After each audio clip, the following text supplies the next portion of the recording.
This is the Unscripted Podcast. All right, Bob, I got some stats I want to read you. All right. All right. Hammer. No, this ain't about a hammer. It's just stats. All right. Now there's some hammering in these stats, okay, but maybe not the best hammering. All right. Yeah. So I'm gonna give you some numbers here. All right. This is 127 games played. This What is sport? baseball. All right, baseball. This is the 127 games of baseball played.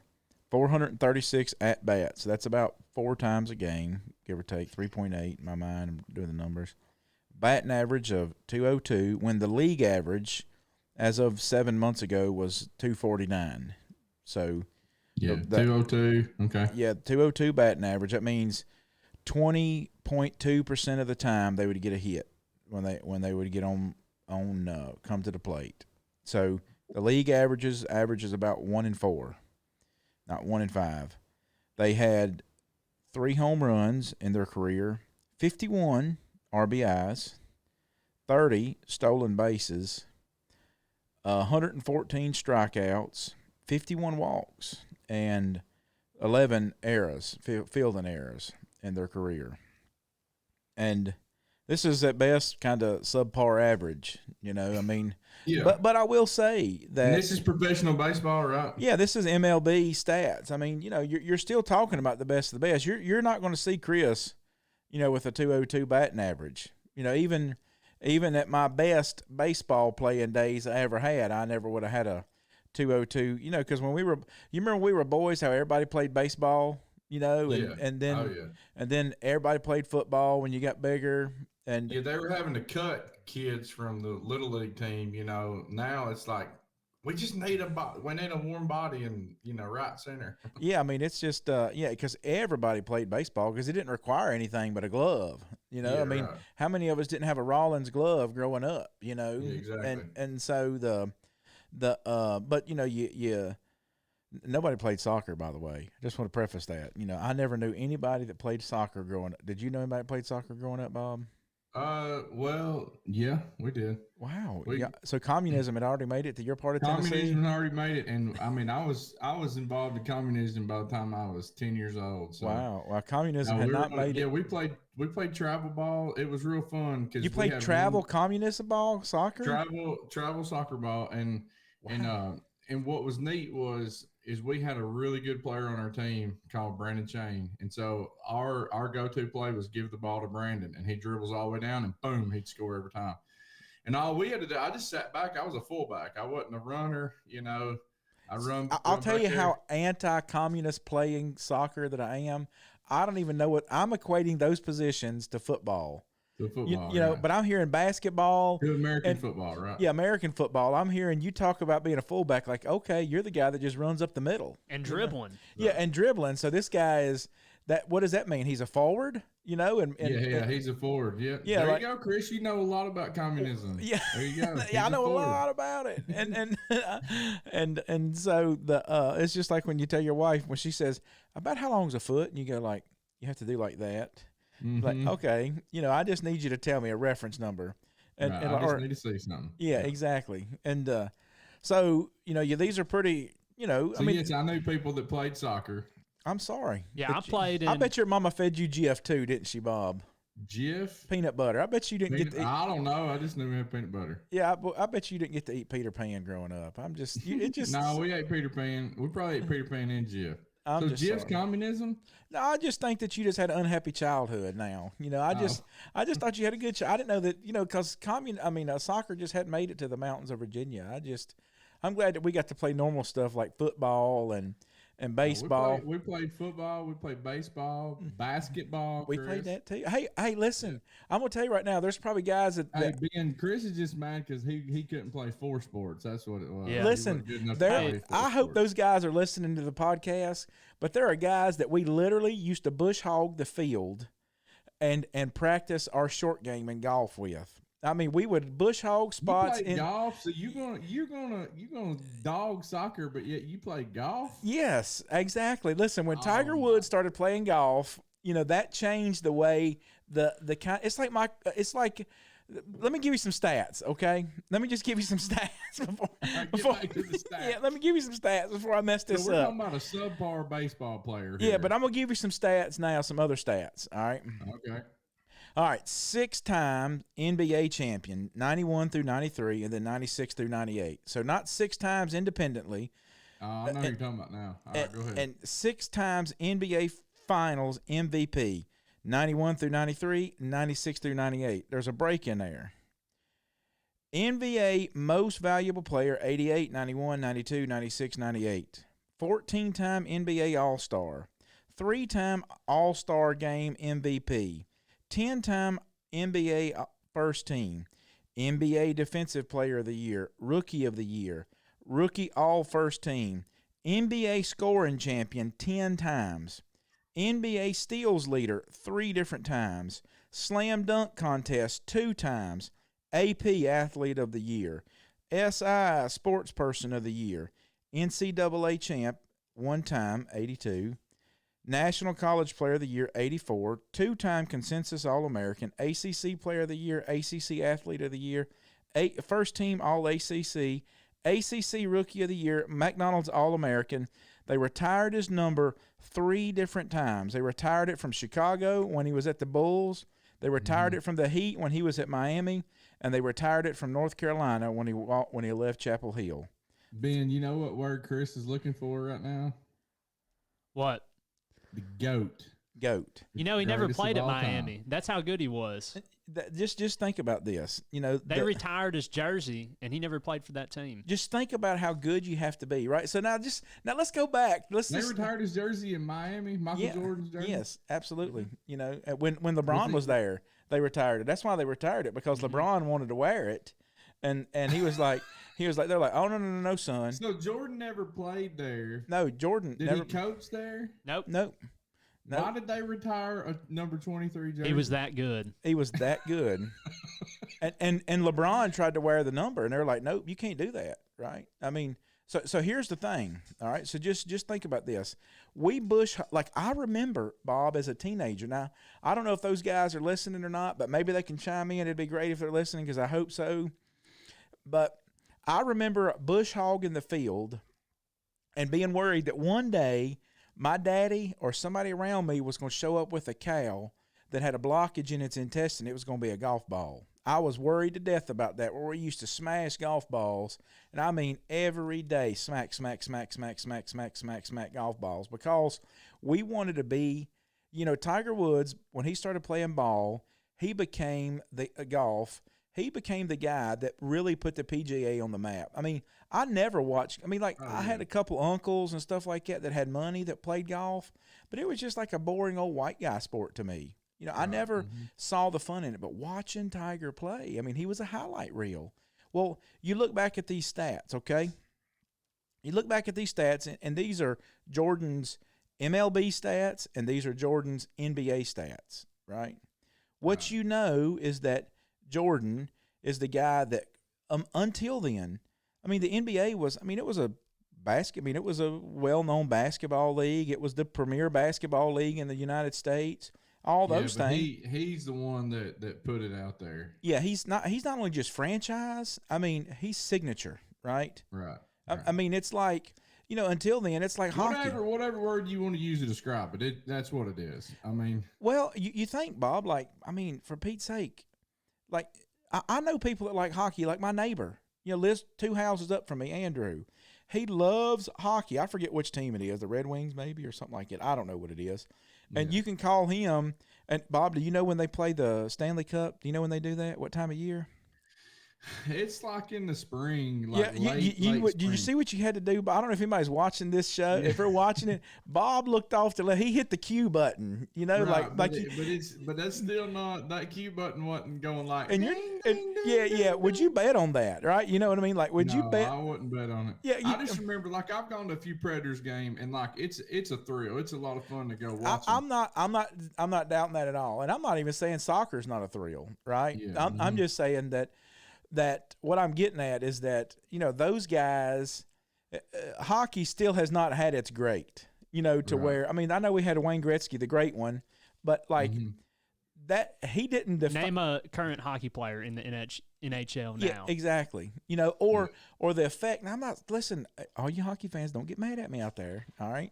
Yeah. But I'm just saying that they don't have the NHL has not had the effect that Michael Jordan had on the NBA. To where now, Carrie Underwood had married a famous hockey player. Who's Carrie Underwood? A singer? Mm-hmm. Yeah, country singer. singer. But what's her husband's name? Yeah, exactly. So everybody called him Mr. Underwood from then on. Yeah. And, but that's, I don't even know if they're still married or not, but but anyways, and he was good, but you're right. Hockey hadn't taken off. And so, yeah, Jordan did that for the sport. And he's the greatest. He's the greatest of all time. Yeah, the GOAT. So let's just take a step back, right? Let's just think about some things, Bob. I mean, I think there's a really awesome spiritual lesson that we can learn from this. When you think about you can think about from this perspective. Now, Bob, I'll just say this. I mean, I don't mean to. I know the soccer thing. I'm kind of tongue in cheek with it a little bit, but Right. there is. You got the WNBA, right? There's this girl that they just signed. What's her name, Ben? Caitlin Clark. Caitlin Clark, right? Where she went like to the Indiana Fuzzies or something like that. What's the name of that team? She went to Indiana. I don't know the name of the team. Yeah, you see I think it's Fever. Fever, Indiana Fever. You talking about in the WNBA? Yep. Yeah. She played at Iowa this year. Yeah, and so, yeah, exactly. Yeah, I mean, at the end of the day, that's the problem is that you don't quite have, the crowd following that you have with this one, Exactly. Yeah. Well, what I mean by this, fest. well, so here's what I'm saying. Okay, here's a spiritual lesson for us. The NBA has to supplement the WNBA, right? They have to pay for the WNBA, and at the end of the day, you don't want. It's those girls that play WNBA. I mean, they have to be really disciplined. They have to be really good at running their plays. They have to be really good at execution and stuff like that. The NBA players, you know what you watch them for? The highlight reels are the windmill smashes. You know what I mean? Like, we love to go back and look at the grainy video of Shaq busting the backboard. Of Jordan jumping from the free throw line. I mean, that's his logo now, right? Yeah. Michael Jordan's 1986 rookie card is worth $6.3 million. That's right. I wonder what was rookie basketball card. What's the girl's name again? Caitlin Clark. Caitlin Clark. Yeah, I wonder what her rookie card will be worth. Right. I wonder what Caitlin. I wonder how long it'll take Caitlin, whatever, to even reach $6 million. Yeah. So in her career. Look, she has some shoe deals. She's pretty popular right now. But so I want you to think about this. Okay, the most popular. I mean, the best jump roper in the world still has a 9-to-5 job. Mm-hmm. Yeah. Like the best, flat out best jump roper in the world still has a 9-to-5 job because nobody wants to stand there and watch some guy jump up and down. Right? There's just now. I want you to start thinking about this from a spiritual standpoint, Bob, if we can, because we've picked on the WNBA, we've picked on the soccer guys. Some of our Hispanic brothers may get mad at us now. We may lose some of those guys.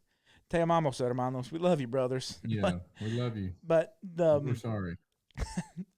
Bob's sorry. But change the fact that I love you. But just think about this. Sometimes in the church, we have the reason why Jordan wanted to play baseball was because baseball was so popular. Right? Mm-hmm. Because he wanted to see what he could do. He was a highly competitive guy. I mean, they always talked about Jordan's competitive nature, playing cards. Phil Jackson coached Kobe and Jordan, and they were interviewing Phil Jackson and said who he took, several teams to the championship finals and won. But anyways, Phil Jackson, he said Kobe was competitive at basketball. He said Jordan was competitive at everything. Ping pong, playing cards, whatever it was. He was going to try to beat you and annihilate you. Yeah, and so, what you see, here's a blessing with this, okay? Jordan tried the best that he could do at baseball. Now, if you look at his stats, they tell a story of a mediocre player, but there's kind of a little hidden nugget of wisdom in there. And I was reading this MLB scout report, about him and this and that and the other, and the guy was talking about that Jordan had so many walks at his. I mean, he walked more than a third of the time. At 127 at bats, he had 51 walks, right? Yeah. And so you think about that. It's because they said that they felt like he was such a tremendous basketball player and being able to watch people's feet, being able to watch the way people stood, to be able to predict the way that people would play, that helped him to be a better baseball player. That helped him to be a better. Without that, his walk stats, his other stats, they would have went down.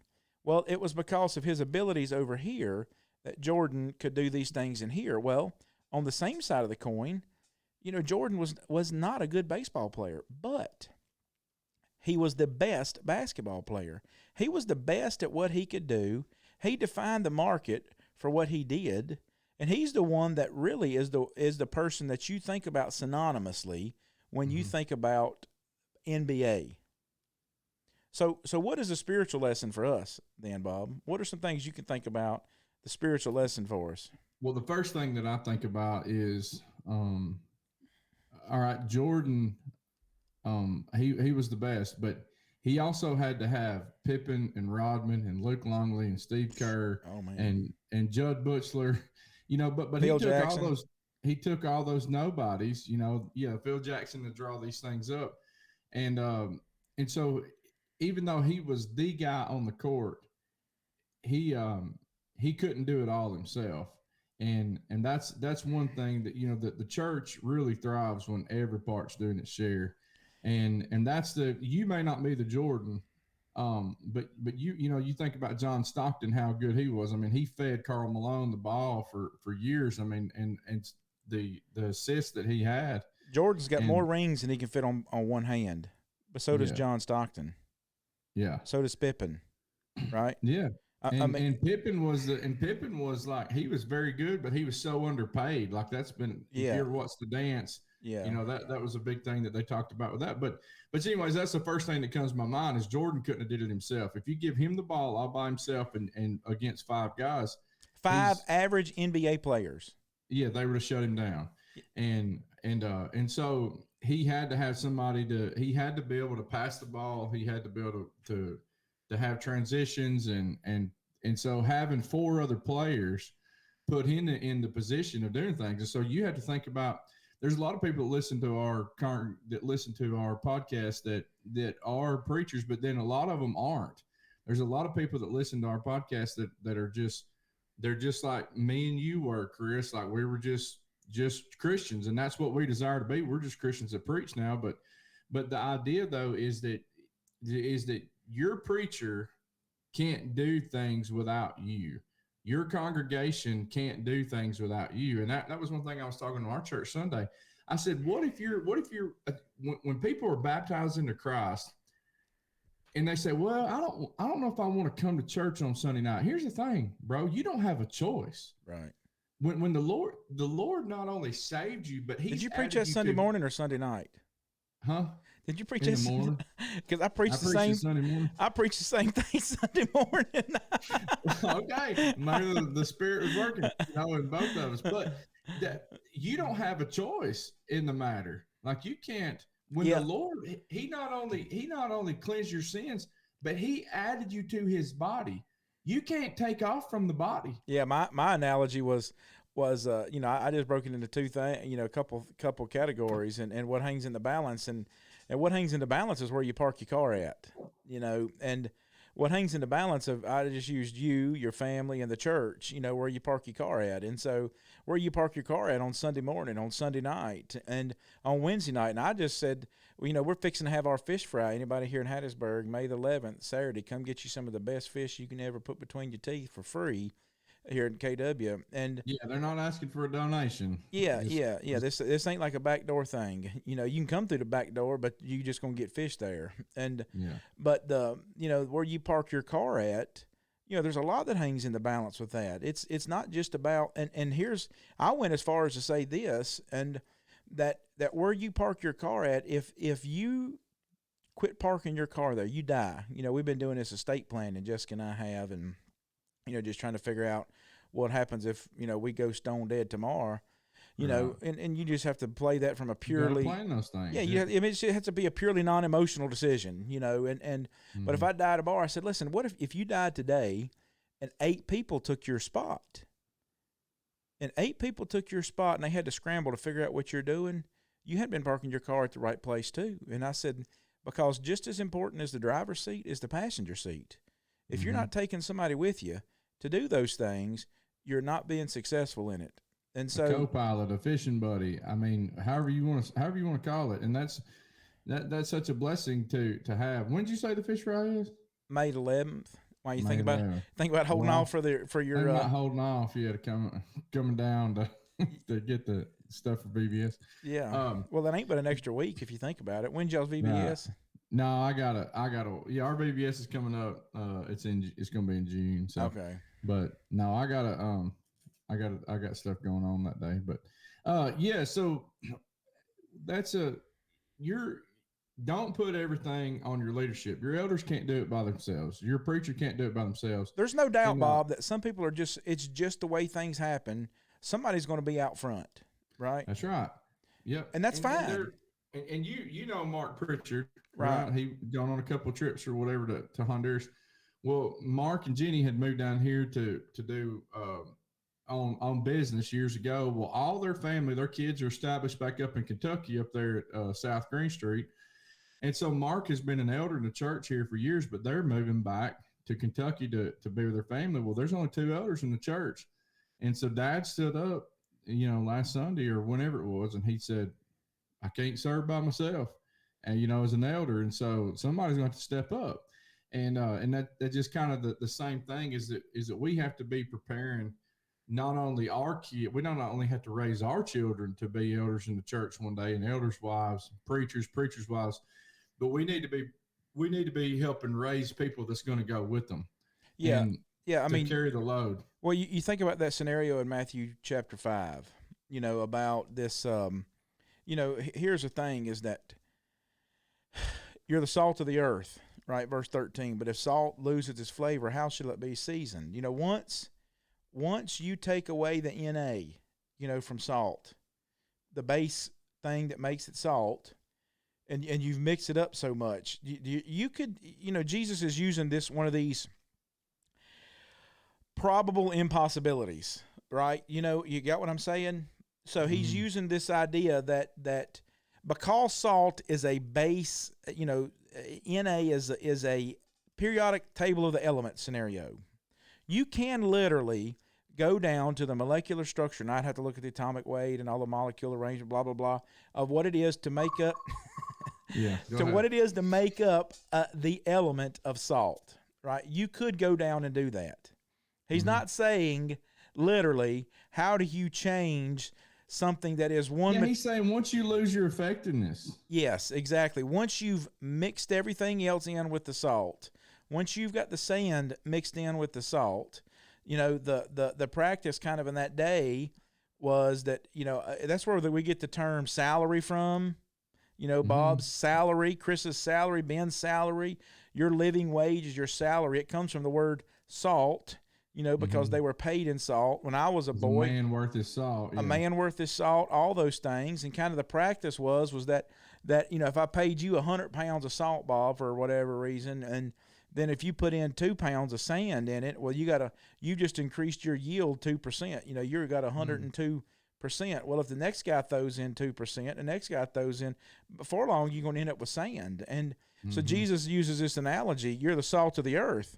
But if salt loses its flavor, you got so much sand in your salt now that you could literally sit down and pick through all them little pieces of silica and sand, all that stuff to find the salt again, but you're not going to do that.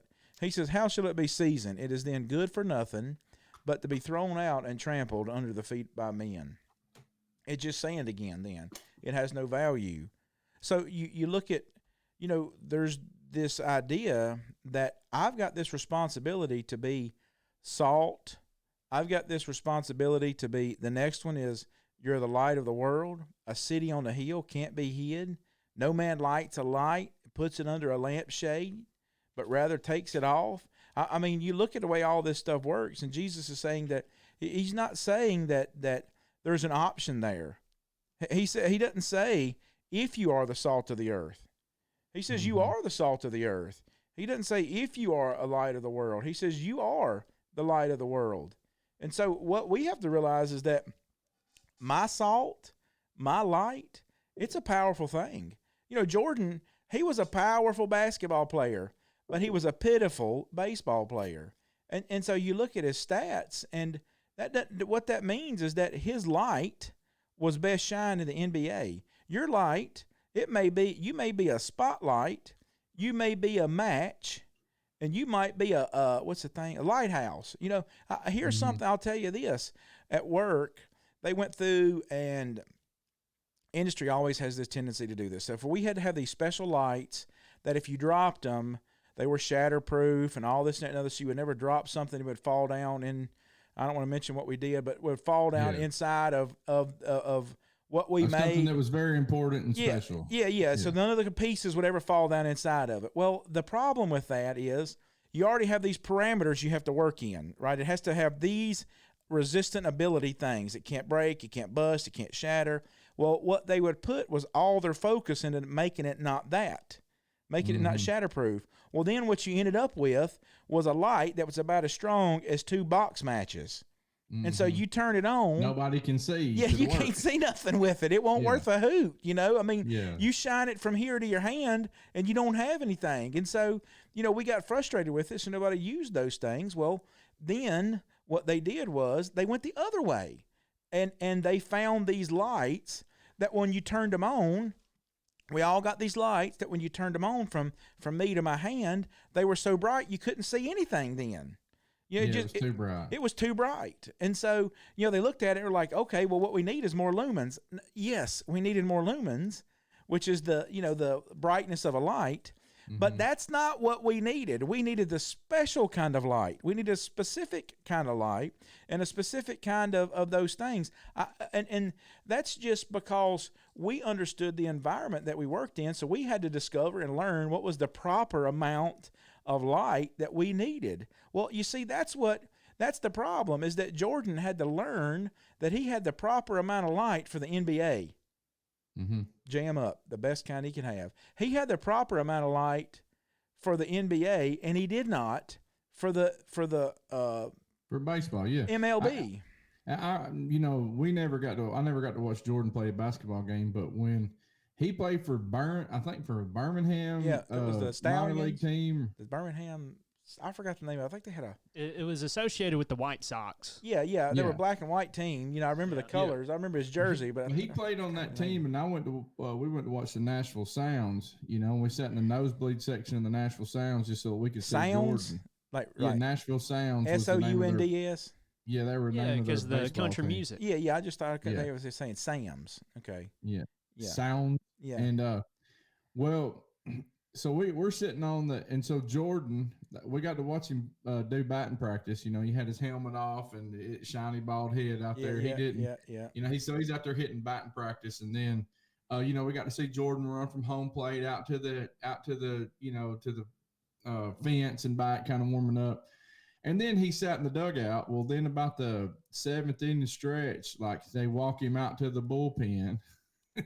And then, or maybe they walked him out in the 4th inning, and then like the 7th inning stretch, they walked him back because it was a sellout crowd, you know, to come watch Michael Jordan. Yes, sir. He never played. We just got to watch him walk, you know. Birmingham Barons. The Barons. Yeah. Okay. But so on that spiritual side is, I encourage you not to try to be the Michael Jordan of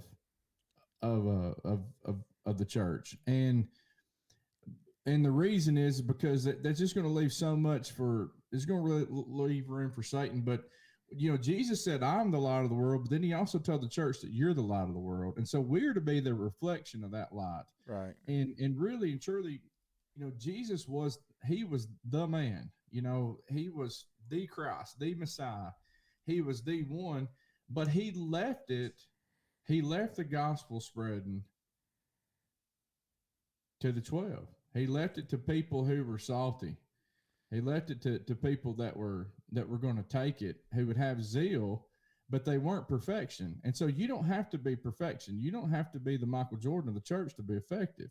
And Scottie Pippen and Dennis Rodman, I mean, you think about how many points. Rodman didn't score many points at all. No, he was terrible. He was awesome, man. I mean, awesome. I mean, and so just think about this, Bob.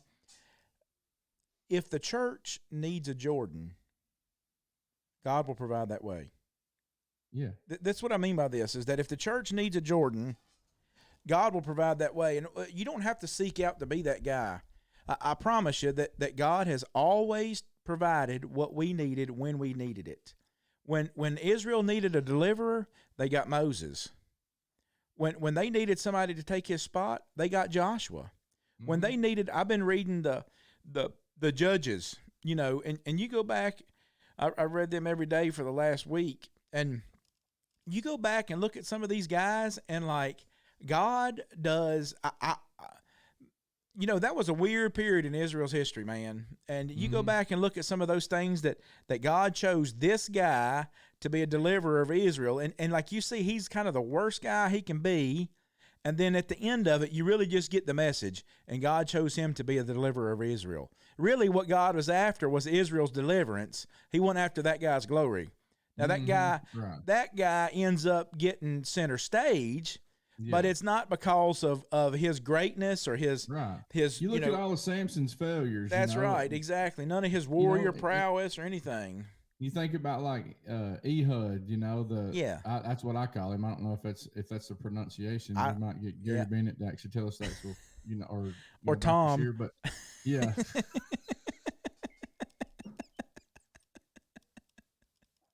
Inside joke, never mind. But still, though, like he had an assassination plan, That's right. To do those things, and it was funny. But there, Jordan said these words. He says, "I've missed more than 9,000 shots in my career." Well, somebody needed to rebound those, and so that somebody could put it back in, and so you think about how many second chances did Jordan get because Rodman grabbed that rebound? And Jordan said, he told Jackson, he's like, we've got to have somebody under the board. We've got to get somebody getting buckets. I mean, the Worm was... And he was the craziest dude ever. Yes. They didn't know if he's shown per game sometimes. Yeah, that's right. I mean, the dude had this was back when it wasn't normal to have crazy hair, and and no social media. Yeah, exactly. Like leopard print. I mean, like he's the savior of North Korea, remember? Like he's going to North Korea. I mean, this guy. But Jordan said we got to have this guy, and they won 3 more championships because of it. Yep. I mean, and so he said, I've missed 9,000 shots in my career. I've lost almost 300 games. 26 times I've been trusted to take the game-winning shot and missed.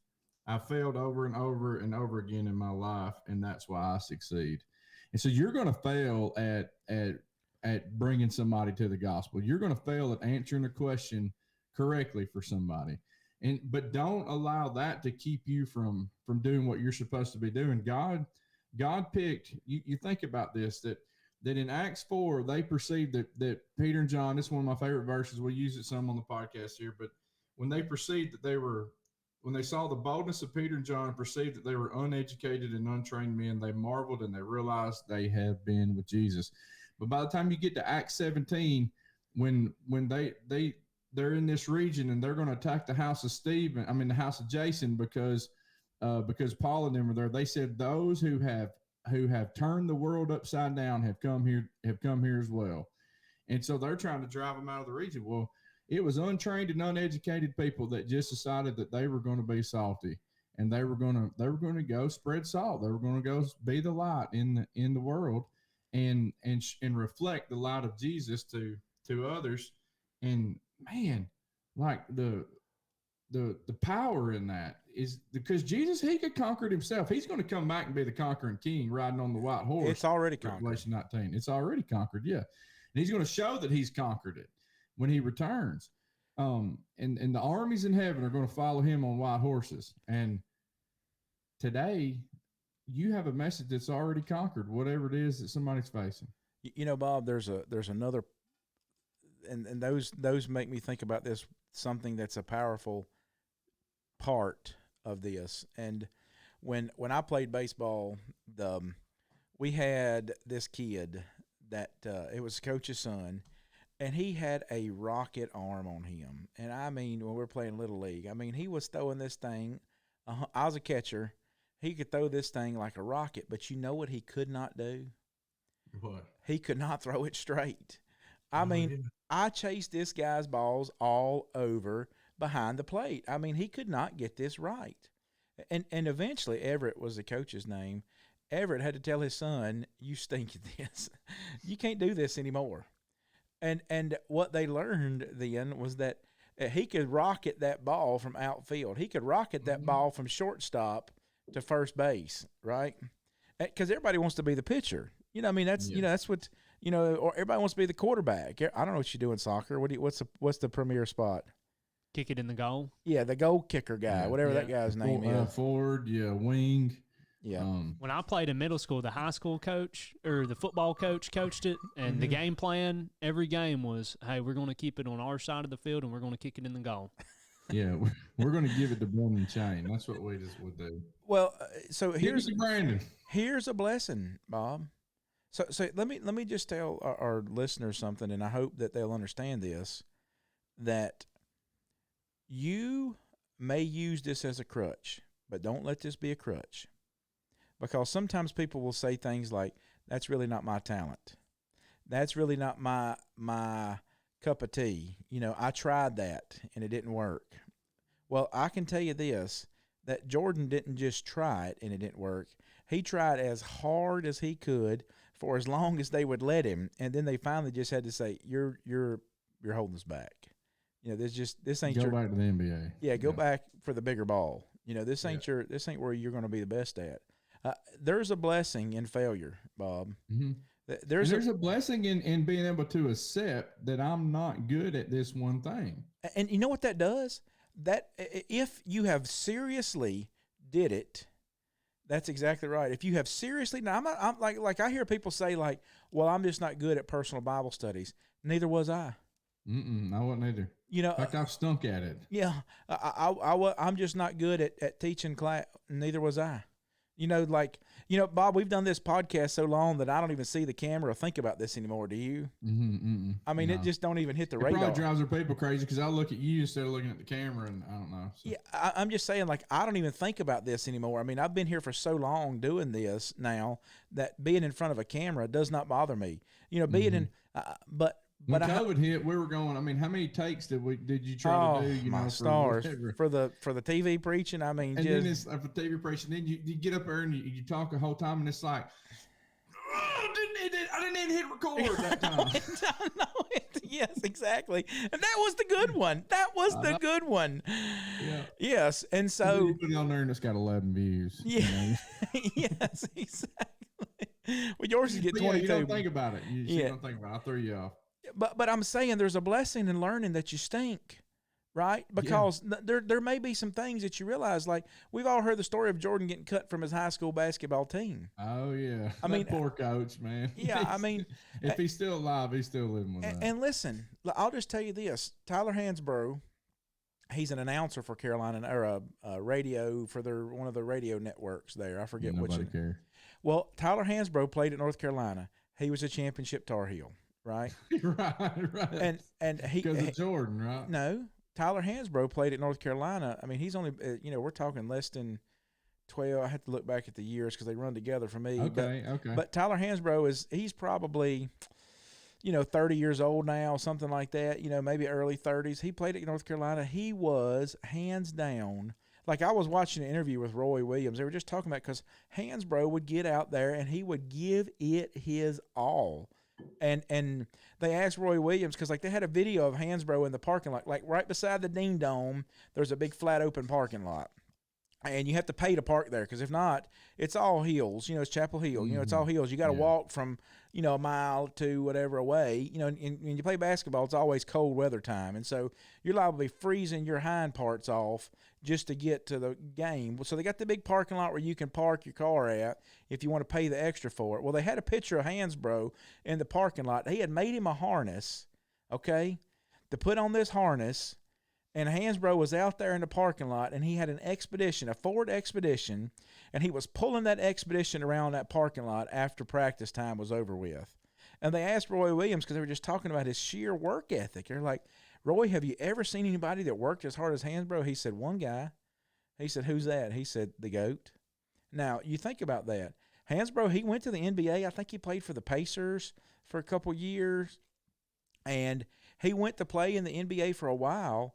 But his work ethic did not equal his ability. It just talent. Mm-hmm. Yeah, that's what I mean. His talent, and so what happened is Hansbrough's now back at Chapel Hill.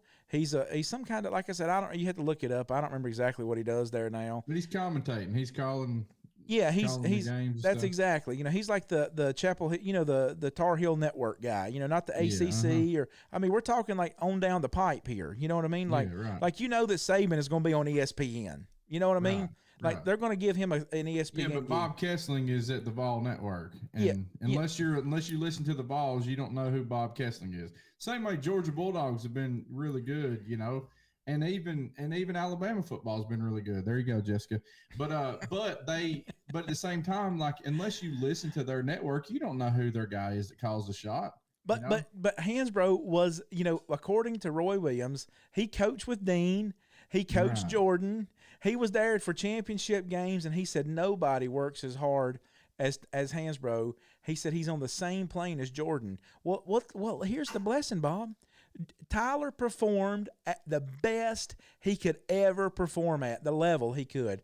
Jordan performed as a baseball player at the highest way and the highest that his talent would ever let him get there. And God can take little bitty people. Mm-hmm. He loves to do it. I mean, just think about the way Jesus says it. He says, if you really want to lose your life, if you really want to find your life, here's how you do it. You just have to give it up. If you really want to be great, I don't know how else to tell it to you than this, and just be a servant. You do those things. In a world full of people that want to be Ananias and Sapphira, that want the praise, that want the glory, that want all the recognition, he said, be a Dorcas. Yeah. Where nobody knows what you're doing. Be that person. That's the way that you want to be. And God can do awesome things with you. If he needs you to be a Jordan, it'll be for his purpose. Romans 8:31, we think about those all things that work together for them that love the Lord and are called according to his purpose. We tend to focus that on ourselves, like all things are going to work for my good. Well, what that might mean those are called according to his purpose. That's exactly right. That you have to decide, is my purpose really about God's purpose? And if it is, he's going to work things out for good. He doesn't say he's going to work things out for glory. That's right. And what that might mean is you may be the Scottie Pippen. You may be the guy that is the greatest support cast that you ever had for 6 rings. And then the conversation will be from then on about how you didn't get paid as much, how you didn't get the recognition you need or whatever. Well, you know what? That may be the way that God can work it out for great things. If we can just let God let us be the light. And Scotty still got the same amount of rings that Jordan did. Yep. And he still had that same reward. He may not have got the same pay. And but as you think about it, like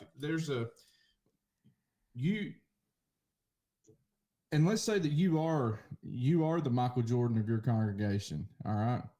And you go, well, I'm not as good as Jordan, but let's say that you're kind of that level that people are looking up to. You're the leader. You're a person who they're saying, okay, we're going to hand the ball to this person in this situation. Well, you need to be raising up people who's going to come behind you. You need to be raising up that supporting cast. And every great quarterback that's on the field, let's shift to football, when he's the guy who gets interviewed, right? What does he do? He gives every great quarterback, he gives glory to God, and then he gives glory to his players that are around him. And so if you're that position, we have there's been a lot of challenges, in raising up preachers. We don't need to raise up preachers that are the guys that are looked to as the Jordan only, because Professional Christians. But we've kind of talked about that some of those things have even challenged our brothers in Africa. I was so blessed to get to have Tom come back. Him and Ben are going to Africa. Y'all be praying for Ben and Tom as they're going to be making a trip to Africa coming up this month. But we were just kind of talking that some of those things that we've done in America have even permeated into Honduras. They permeated into Africa. In that, how that we kind of, okay, if a preacher gets support from the U.S., in Africa, well, then he's well paid, and then he's the most educated guy, and then guess what? Everybody around him feels inferior, that he's superior to everybody else, and that is we have to stop doing that in the church. And if you're that guy who's at that elevated level, if you're at a level in the church, guys, you're gonna have to humble yourself, and you're gonna have to be praising your team if you really want the church to last. Because the big problem is, and one reason why we've gotten, you look at the church and sometimes there's a lot of empty seats, and sometimes it's because we just made it all about this one guy, and it's not Jesus who I'm talking about, and sometimes it's only about how good this guy can do something, and so we've got to that's something that we have to change and really recognize in the church, that other people can do this, and it's a good thing when you take that towel and you hand it to somebody else and say, I need you to help do this. Come with me I'm going to show you how to wash feet. I'm going to show you how to wipe tables. Yeah, don't look at your, sometimes we look at like, did Jerry make y'all with him little, what do you think all that little thing? Preaching, we call it podium thing. Did he make y'all with him little bitty sawed off? I had him pay. I paid him to make us one. Yeah, so that little, like we look at the little boys up there leading, singing, and we think, oh, that's so cute, and it might be cute, right? I like to see my boys.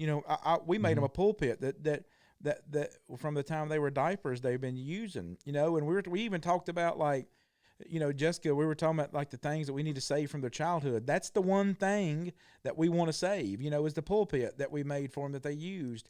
But, we can't look at those as the cutesy moments. That's right. Not, while it is cute, right? While it is future moments. Yeah, we got to look at those as seed moments, that seeds for leadership. Yeah, that these are the moments that we're planting things in that can become something great. I mean, the Bogalusa church south of us here, right, it snuck across the line into Louisiana.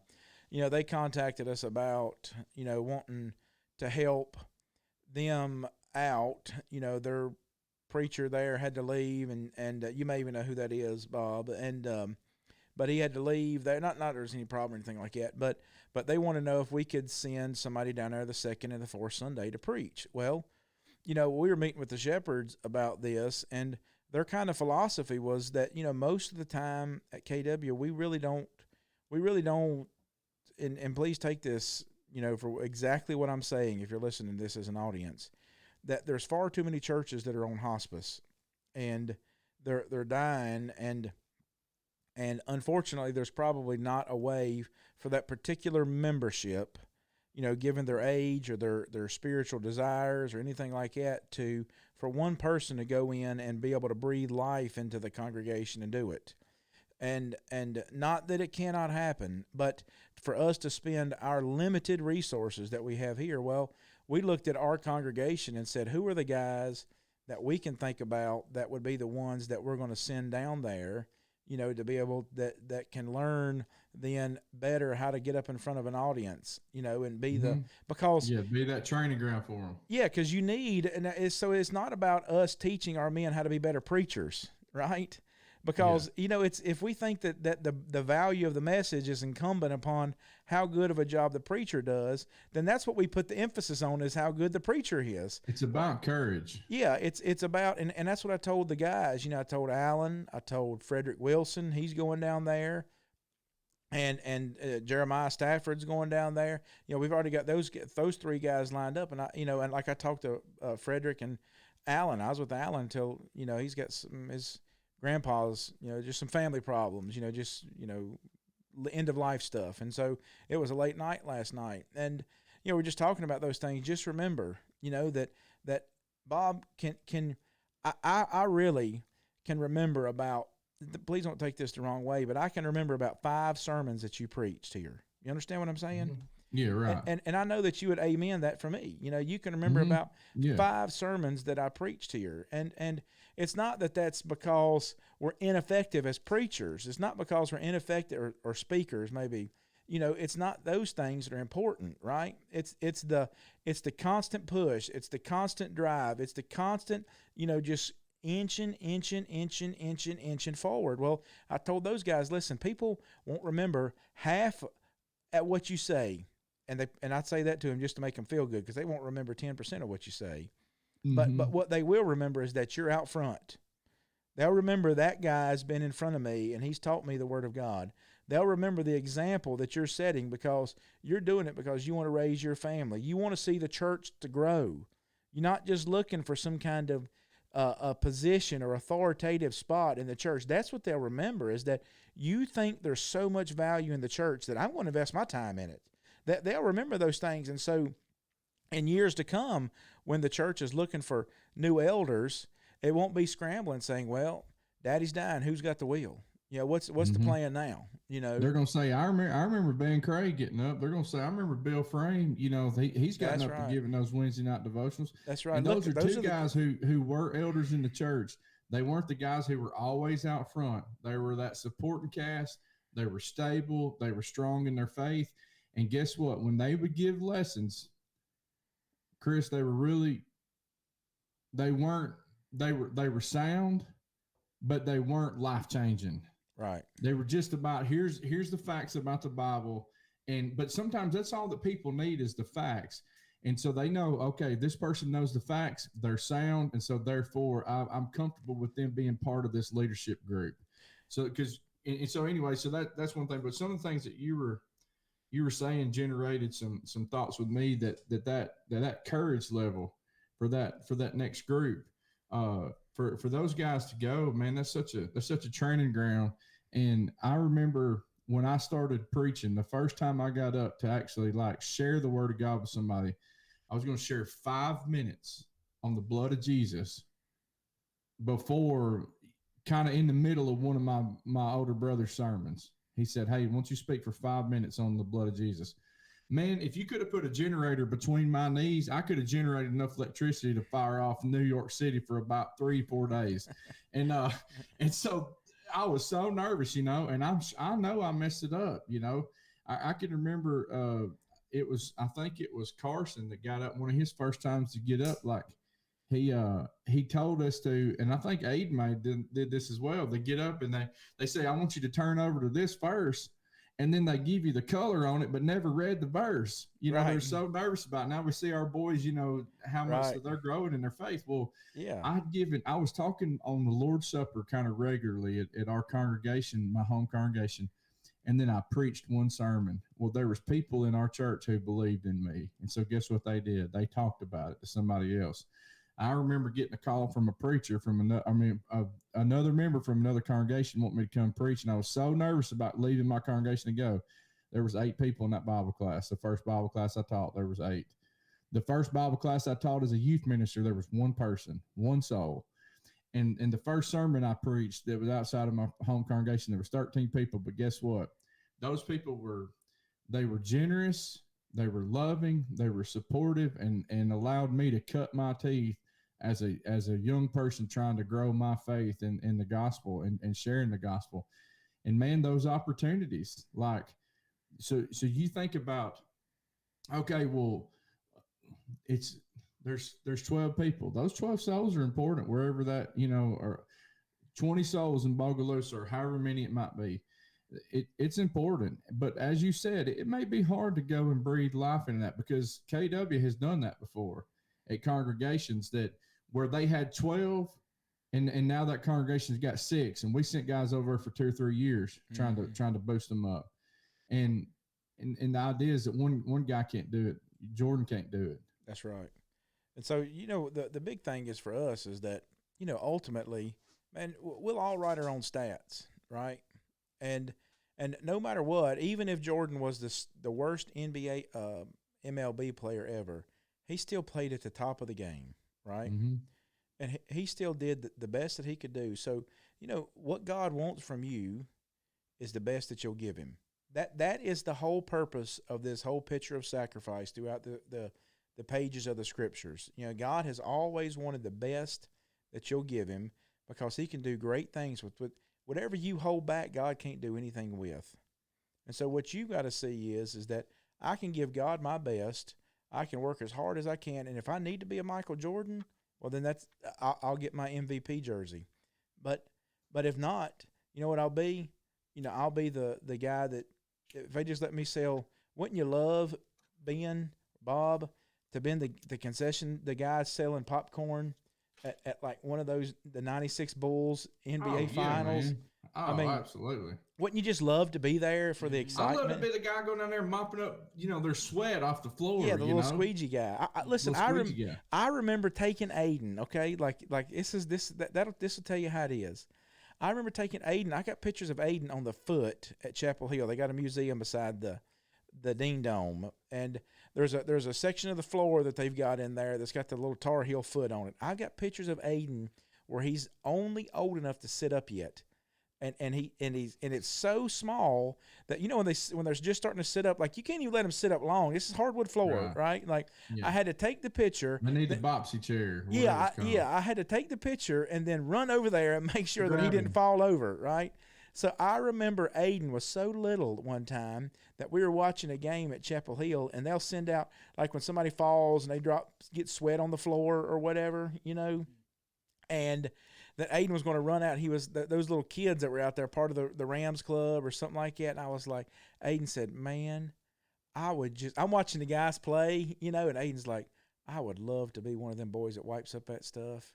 Mm-hmm. And I remember thinking, like, what a thrill, right? What if we had that? When Jesus said, except you become like one of these little children, there's no hope for you. What if we all had the same thrill that, man, I want to make free throws, I want to shoot 3-pointers, I want to do all those things, but what if we just realize, you know what?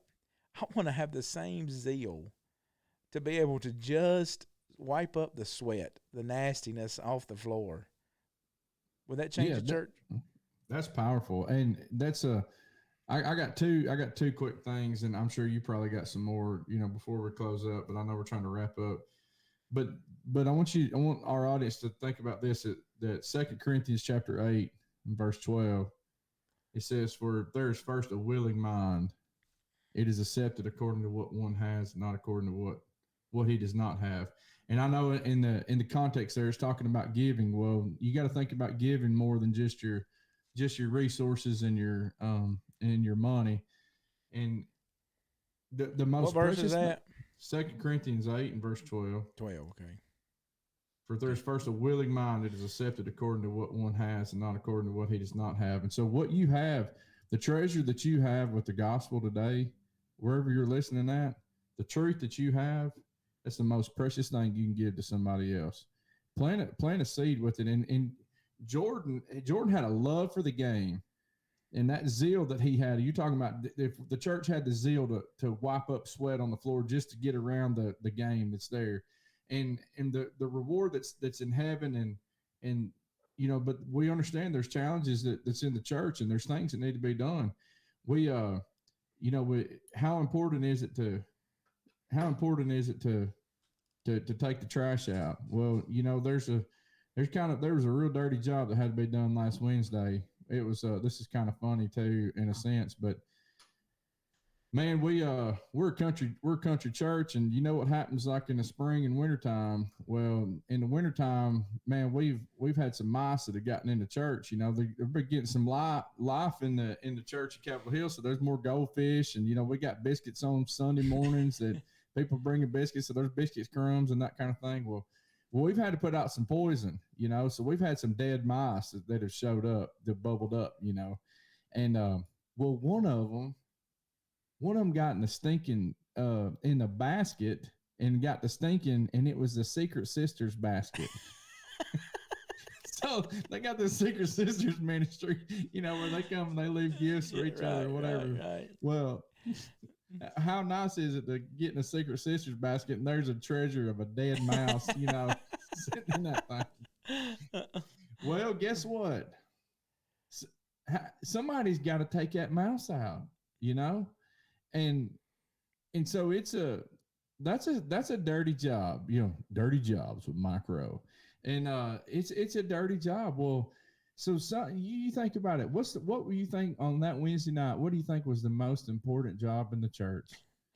Dead mouse guy. Somebody had to get rid of that dead mouse. Dead mouse guy. And so he went, we had a brother that stepped up, and I don't know if he stepped up voluntarily or if he just said, man, this has got to get done, or his wife said, go get that thing. Yes. But somebody got it, and well, if there's first a will in mind, it's accepted for what one has. Well, Tom preached that night, and so Tom had such a great job. Well, if that mouse would have sitting there and been permeating the whole time, how effective do you think Tom's lesson would have been last Wednesday night? Everybody smelling a stinking mouse. Everybody smelling a stinking mouse, and so that's the one thing. That the next thing is I think about Jesus and Judas, and there's a passage where when Judas comes to betray Jesus, and he says, "Friend, why have you come?" And Judas is coming to betray him in that moment. Judas spent 3 years with Jesus, and Jesus never became his zeal. Jesus never became Judas's treasure. And so you think about that you can spend so much time academically with Christ that, and okay, I know these things, but it's like, is he really going to become your treasure? I was at the Thrive Conference this weekend in Decatur, Alabama, and Reed Swindle, man, that dude he's good. Reed was talking about this, and he was talking about Bible Bowl, and he said, you do all the Bible Bowls that you want. He said, but what I'm telling you is he said, sometimes we'll raise up people who have this academic knowledge, but they can't communicate to anybody. He said, we had this kid in the church that he was at in West Tennessee, and I'm just going to call the kid Sebastian. Okay. I don't remember the kid's name, but anyway, Sebastian, Sebastian and his brother were really good at Bible Bowl, and their daddy had been killed in a farming accident or something. And so his mama was bringing the kids, and so that's all she knew to do. Well, what they did was they had Bible Bowl, and he said, I would come up though to talk to Sebastian. He was so academically smart. He said, I'd say, hey Sebastian, how are you? And he'd go, he said, that's weird. He said, when you got a kid that hisses at you at the church, he's like, that's weird. He said, but the kid had more Bible knowledge than anybody. And he said, so we were taking the Bible Bowl. He said, Sebastian would win that thing. He said, him and his brother were always competing because they were tied with 100. So they were looking for extra bonus points to see who could actually win the thing. He said, he said, Sebastian went all the way up to whatever the highest level of Bible Bowl is. He said, I don't know if it was the state championship or if it was the nationals of the Lord's Church and Bible Bowl. Anyways, Sebastian went up there and he won this thing. He said, so, he said, we kind of gotten beyond kind of the awkward phase of, hey, Sebastian, and, him hissing at him. He said, the Sunday after he won, he said, I asked Sebastian, so Sebastian, what are you going to study next? He said, oh man, he said, I'm tired. I'm taking a break from that thing. I'm not going to be studying. And what happened was it was academically for Sebastian. It was something he was doing, but it wasn't his joy. It wasn't his treasure. It wasn't his zeal. Basketball was Michael Jordan's zeal. He had a zeal and a love for the game. And the question is, do I have a love for Jesus and a love to share that treasure that he has? And if you just first have a willing mind, God's going to accept what you have to offer, as long as you're offering the truth. Amen. Hey, we're going to have a special guest next week, guys. Y'all tune in with us. We'll see you then.